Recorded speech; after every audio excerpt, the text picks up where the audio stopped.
Bonjour à tous et bienvenue dans cette vidéo de présentation du DJI Inspire 3. Et aujourd'hui, on n'est pas tout seul, on est accompagné de Thomas Wilski. Alors Thomas, tu es opérateur drone, opérateur gimbal, DOP, tu possèdes ta propre société Skyframe, tu as travaillé sur des productions notamment Skyfall, Game of Thrones, Transformers. En comparaison, nous, on filme des kermesses au boudin à Jean Blou. Mais c'est très bien les kermesses. Et donc aujourd'hui, tu es là pour un peu nous parler du DJI Inspire 3. Donc toi, tu viens de l'Inspire 2 ouais, et avant ça... Tout à fait. Moi, je les ai un peu tous eu, les DJI. Donc j'ai commencé avec un Phantom, puis je suis passé au Mavic 2, et puis j'ai eu l'Inspire 1 aussi au début, puis je suis passé à l'Inspire 2. Et là, pour moi, c'était clairement l'upgrade nécessaire avec l'Inspire 2 qui avait plein de qualités. Et encore maintenant, en cinéma, ça reste un peu le drone de référence. Mais là, avec l'Inspire 3, ils nous ont bien régalé quand même, DJI. Donc très content de l'upgrade. Il y a plein de nouvelles features qui sont super, des améliorations dans tous les sens. Et là, on est vraiment sur quelque chose de très pointu niveau utilisation cinéma, pub. On a une qualité d'image qui est incroyable, avec voilà, les petites contraintes dont on va parler en termes de permis, parce que ça reste un drone avec lequel on ne peut pas faire ce qu'on veut non plus, pas comme un petit Mavic Mini où on vole sans permis presque. Donc on en reparlera, mais c'est un drone pour les professionnels de l'image, ils ne seront pas déçus. À ce niveau-là, du coup, comme vous le savez, à partir de janvier 2024, donc la législation, on sort de la période de transition. Donc tout ce qui est drone non certifié, qui n'a pas une certification de classe, vous ne pourrez plus les opérer qu'en OpenA3, si je ne me trompe pas. Ici, c'est un peu particulier, on a un drone qui est certifié C3, malgré qu'il fasse moins de 4 kg, donc il fait 3995 grammes. Donc il pourrait être certifié C2, mais attention, il est certifié C3. Je pense parce qu'il a une masse maximum au décollage de 4,3 kg, selon les accessoires que vous allez mettre. Donc voilà, drone certifié C3, donc vous allez pouvoir le voler en OpenA3, mais ça reste 150 mètres. Distance horizontale des premiers obstacles, donc ça veut dire qu'en OpenA3, avec ce genre de machine, évidemment, en agglomération, en open, on oublie. Donc pour ça, il faudrait passer par, évidemment, la licence spécifique, en respectant les scénarios standards ou les autres scénarios à venir en fonction de comment la législation évolue, ou alors avec un SORA, qui est aussi un travail conséquent de préparation et d'analyse. Mais voilà, c'est pour ça que ce genre de machine, c'est pas à mettre entre toutes les mains non plus, mais ça permet de faire plein de choses une fois qu'on a bien appliqué et bien respecté la réglementation. Voilà, donc faites attention, si vous achetez ce drone, ne faites pas vos tests dans votre jardin ou dans le parc de la Holu à l'Infovel, s'il vous plaît, faites attention. Au niveau des batteries, on est sur deux batteries TB51, ce sont des batteries de 98,8 Wh, donc ça veut dire que vous pouvez les prendre en cabine dans l'avion avec vous, parce que ça ne dépasse pas les 99 Wh. Elles fonctionnent par paire, elles sont hot swappables et on obtient d'après DJI entre 25 et 28 minutes. C'est ça, ça dépend un peu de la manière dont on vole, si on fait plutôt du vol statique ou si on vole en sport à haute vitesse, s'il y a du vent et que les moteurs doivent beaucoup travailler. Mais oui, on est grosso modo entre 25 et 28 minutes de vol. Donc c'est toujours le système de paires, donc c'est dire qu'une fois que vos paires sont linkées, elles le sont a priori pour la vie. Donc c'est pour ça que moi j'ai pris le pli de prendre les petites étiquettes de chez DJI pour mettre des numéros, pour être sûr qu'on ne mélange pas les paires. C'était le cas avec l'Inspire 2, une fois qu'on fait une mise à jour firmware de la machine, très important de bien remettre dans la machine chaque paire de batteries ensemble, pour être sûr que le firmware de la machine s'applique à chaque paire de batteries aussi, parce que c'est des firmware combinés. Donc il ne s'agit pas juste de faire la mise à jour et tant pis pour les 10 autres batteries qui restent dans un coin. Il faut vraiment bien remettre chaque paire de batteries, allumer la machine et être sûr que la mise à jour se soit faite sur les batteries. Le drone vient avec un chargeur octuple, donc vous pouvez charger 8 batteries à 100% en 2h40, ou alors il y a un mode, on peut charger 2 batteries 90% en 35 minutes. Ouais, ça c'est vraiment quand on est en dernière minute, on a besoin d'un petit coup de batterie un peu rapide. Et donc effectivement, on peut mettre ces 8 batteries en stand-by sur le chargeur, donc ça fait 4 paires de batteries. Et ça c'est vraiment la config idéale. Alors autre point intéressant, le drone vient avec un SSD de 1 Tera. Oui. Et le placement, il est quand même... Placement très pratique, par au-dessus de la machine. On n'est plus comme avec l'Inspire 2 à devoir aller retirer ses batteries pour aller chercher le SSD au niveau de l'arrière-train de la bestiole.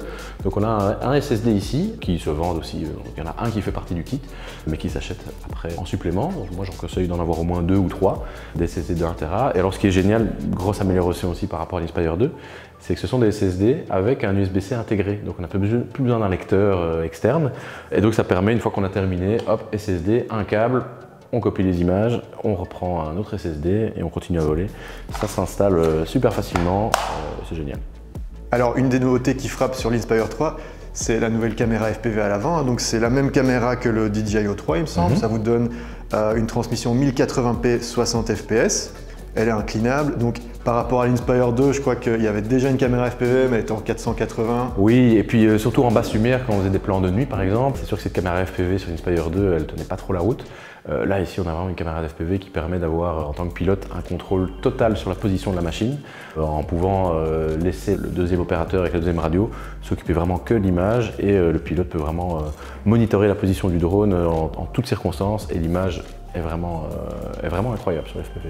Et alors en parlant de caméra, bien sûr, vous avez la nouvelle X9, caméra 8K, 75 images par seconde en ProRes RAW, 25 en cinéma DNG, 4K 120 images par seconde.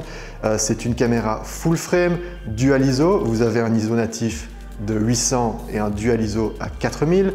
Vous avez 14.5 stops de dynamic range. C'est un capteur full frame avec les montures DL de chez DJI. Tout à fait. Mais qui du coup, là c'est un peu l'avantage aussi, c'est que plutôt que de nous ressortir des nouvelles optiques, il va falloir se réinvestir.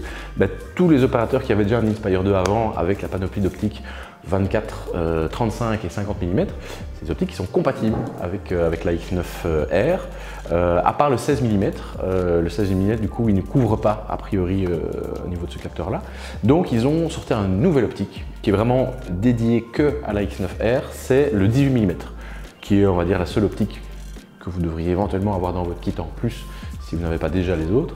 Mais voilà, ça fait un kit à 18, 24, 35, 50, ouverture à 2.8 de chacune de ces optiques-là.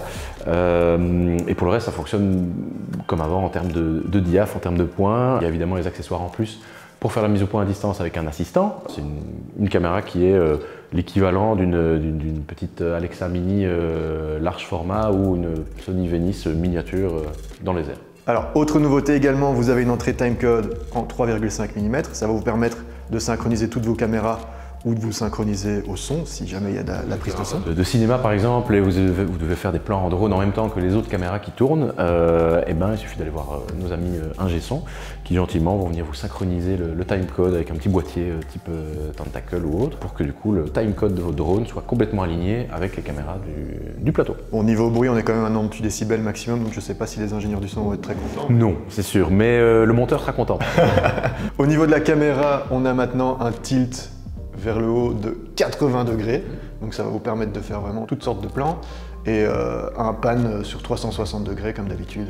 Au niveau positionnement et navigation, en plus du système GPS classique, vous avez des antennes RTK intégrées. Ça va vous permettre de vous connecter soit au réseau Wildcore via la 4G, soit si vous n'avez pas une couverture réseau, vous pouvez utiliser le RTK avec le module DRTK2, donc l'espèce d'antenne mobile. Et qui te donne du coup une précision en alternance avec des signaux GPS qui pourraient avoir des perturbations quand on vole par exemple près de structures métalliques ou de lignes haute tension. C'est une alternative en fait à la stabilisation GPS et qui du coup donne une précision presque de l'ordre du centimètre, je crois. Au niveau de l'application, vous avez accès à Waypoint Pro, et donc là vous avez 3 nouveaux modes vraiment très chouettes. Vous avez itinéraire répétitif, ça vous permet de tracer votre itinéraire avec des waypoints et laisser le drone le refaire autant de fois que voulu. Vous avez Dolly 3D, donc ça avec le stick, ça nous permet... C'est une super option. Dolly 3D, c'est on va dire l'équivalent des mouvements de grue, mais avec un drone qu'on peut recréer presque à l'infini avec une assez bonne précision, surtout si on est en RTK.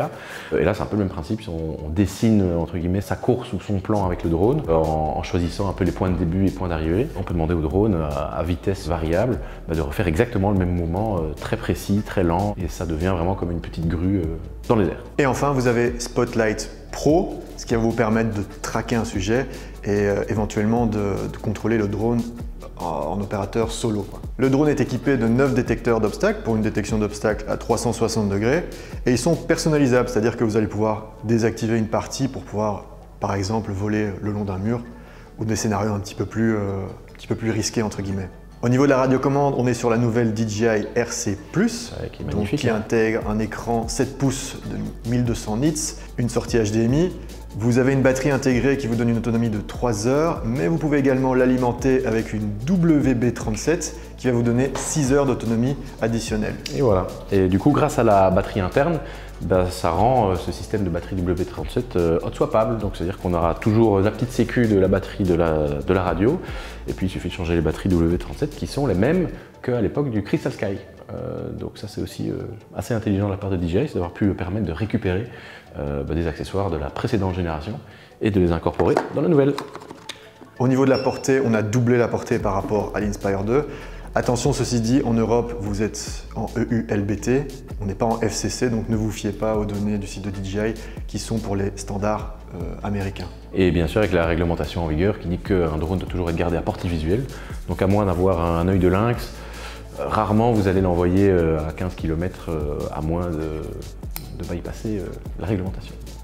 Au niveau des configs, donc vous pouvez avoir une config avec un pilote plus une deuxième radio pour l'opérateur caméra, ou une config à 3 opérateurs, c'est-à-dire pilote, opérateur caméra et assistant qui va faire la mise au point ainsi que le diaph. C'est ça. Ce qu'il faut savoir par contre, c'est que avec l'Inspire 3, on ne peut linker directement sans fil que 2 supports. C'est-à-dire soit ce sera les 2 radios pour avoir un pilote et un cadreur. Si par exemple vous voulez linker le DJI High Bright Monitor, il ne pourra pas se linker comme une 3e unité. C'est-à-dire que vous devrez faire le choix, soit avoir les 2 radios, soit d'avoir une radio et le High Bright Monitor, qui avec les petites poignées latérales peuvent vous permettre en fait de cadrer tout autant. Si par exemple, parce que moi c'est la configuration que je préfère, c'est d'avoir un pilote et un cadreur avec chacun de leurs radios, mais que vous voulez quand même pouvoir offrir à un réalisateur une image sans fil, et ben, il faudra utiliser le petit DJI Transmission que vous alimentez soit avec aussi des batteries WB37 ou alors avec les câbles qui sont fournis avec des batteries V-Lock qui ont des petites sorties d'étape, etc. Et vous avez une entrée HDMI avec un loop out en SDI, et donc ça vous permet de sortir une image de la radio en HDMI, rentrer ça dans le transmetteur et vous avez du coup une image sans fil sur le High Bright. Et donc ça c'est assez plaisant quand on a un réalisateur qui veut avoir son moniteur et qui veut pouvoir se balader. Et ben c'est a priori le seul moyen pour avoir un 3e écran sans fil à donner à quelqu'un de l'équipe. Et tant qu'on parle de transmission, donc on l'avait dit, le drone émet en 1080p 60, mais il y a également un mode 4K avec une portée un petit peu plus limitée, si par exemple vous voulez faire du broadcast et envoyer votre signal vers une régie 4K. Donc nous voici sur le terrain, prêts à faire décoller la bête. Parti quand tu veux. C'est parti, t'es prêt? C'est parti. Alors, piste de décollage est prête. Et attention, c'est parti.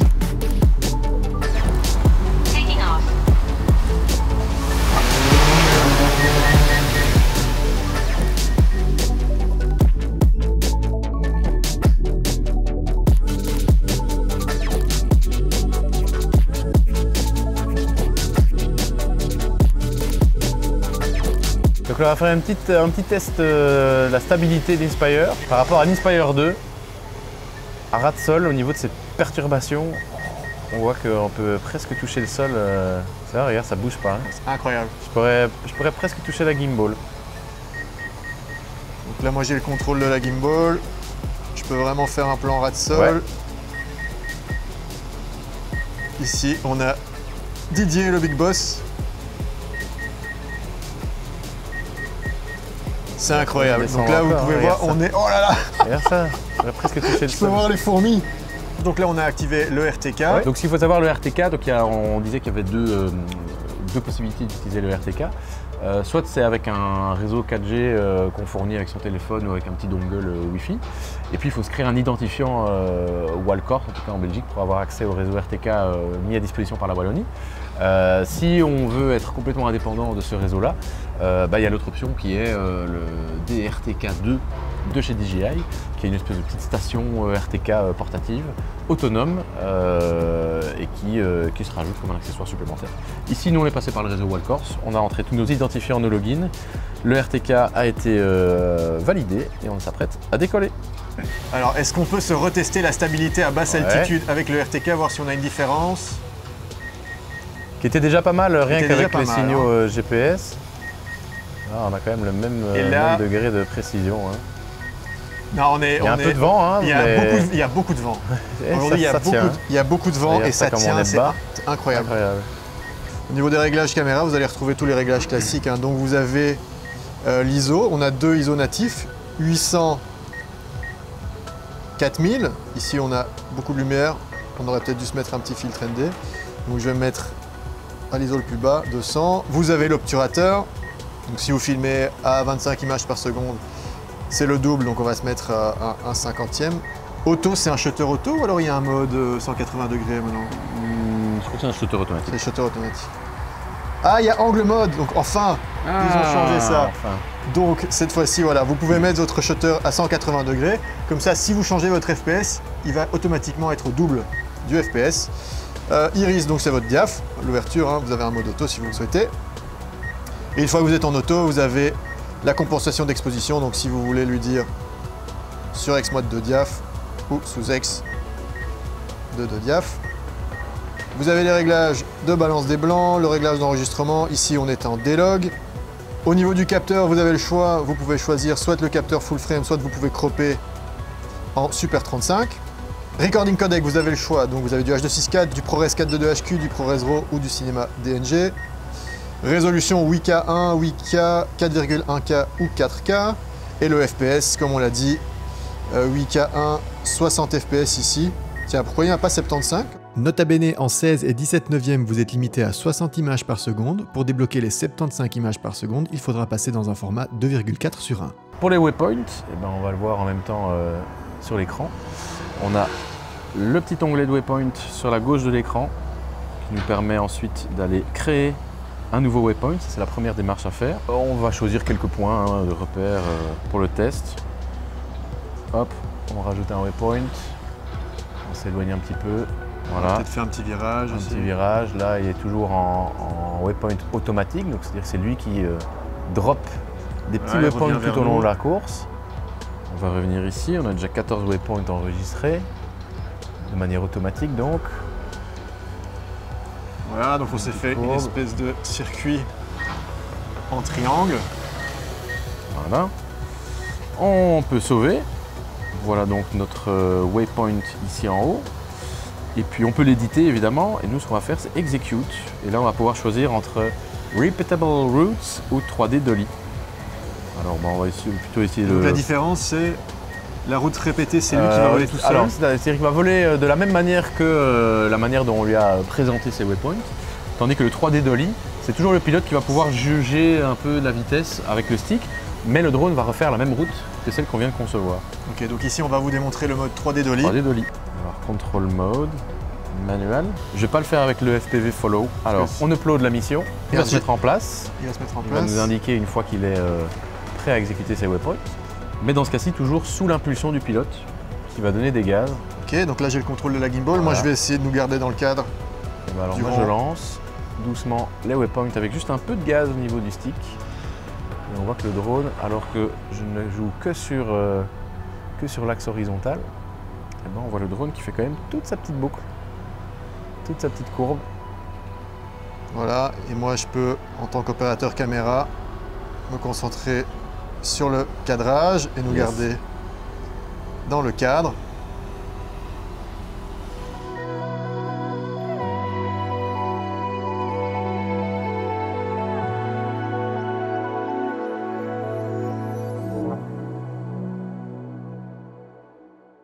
Ok, donc là on va vous démontrer le spotlight. J'ai le petit viseur qui s'est activé là. Je sélectionne ma cible, je pousse sur track, je lance mon rec. Et là, on est bien d'accord qu'il n'y a que le drone qui se déplace. Le cadreur au niveau de la deuxième radio ne touche à rien. Donc là, moi en tant que pilote, évidemment, c'est moi qui insuffle le mouvement de gaz. Mais en termes de cadrage, ici, c'est complètement automatisé par le système de tracking.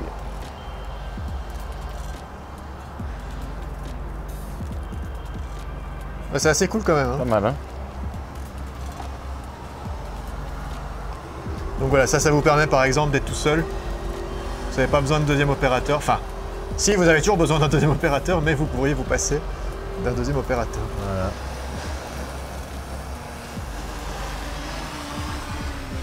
Pas mal du tout, hein. Même quand elle change de trajectoire, il la reconnaît. Hein. Au tout début, tu vois que tu as ton statut, tu cliques sur ton statut, et là tu vois que tous tes paramètres à vérifier soient validés par l'analyse de la machine. Ouais, c'est ça, donc l'état de santé du drone. L'état de santé du drone, donc tu vois au niveau des batteries, apparemment tout est dans le vert pour cette mission-là. Et on a effectivement, maintenant qu'on a activé le RTK, le Custom RTK qui est en mode normal. Idem pour la gimbal, le payload, transmission image, tout est au vert. Et c'est un petit assistant assez pratique pour savoir s'il y a un paramètre à revoir, question de perturbation magnétique par exemple, ou de nacelle à restabiliser. Et voilà, on est en fin de batterie. On est en fin de batterie. Et je vous propose un petit atterrissage. Le DJI Inspire 3 est disponible à la vente et à la location chez Drone Part Center, donc n'hésitez pas à nous contacter. Drone Part Center qui nous a accueillis aujourd'hui pour cette petite vidéo, pour laquelle je te remercie aussi d'ailleurs. Et je voudrais remercier évidemment Drone Part Center, Didier, Vanessa, qui rend les choses tout à fait incroyablement possibles avec ce type de matériel. Et moi je ne peux que vous recommander de continuer à travailler avec lui. Il y a du stock, il y a du matériel, il est de très bons conseils, très réactif, et donc c'est un partenaire en tout cas privilégié que je ne peux que vous recommander. Un grand merci Thomas d'avoir été aujourd'hui avec nous. Merci à vous d'avoir regardé cette vidéo et à la prochaine sur Drone Part Center.